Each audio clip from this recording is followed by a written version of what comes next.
how to create 15-second short film using Sora AI. So hello guys, in this quick tutorial video, I will tell you how you guys can do that. So for that, we will simply write the perfect prompt. And for perfect prompt, we will get help from ChatGPT. So I will go to ChatGPT here. I will tell about my idea to ChatGPT and I will tell that I want to create 15-second short film using Sora AI to simply optimize my idea and convert it to best prompt. So let's do that. After writing your idea, simply click on that arrow. Now wait for some seconds.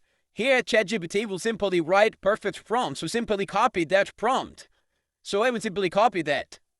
After that, go to browser.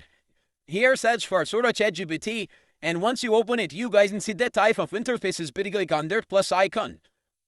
Once you click on that, here you paste simply the prompt. And after that, you guys will see on top right corner arrow options, you simply click on that. And once we click on that, our video generation will be started. And once it's ready, it will be perfect film. Thanks for watching.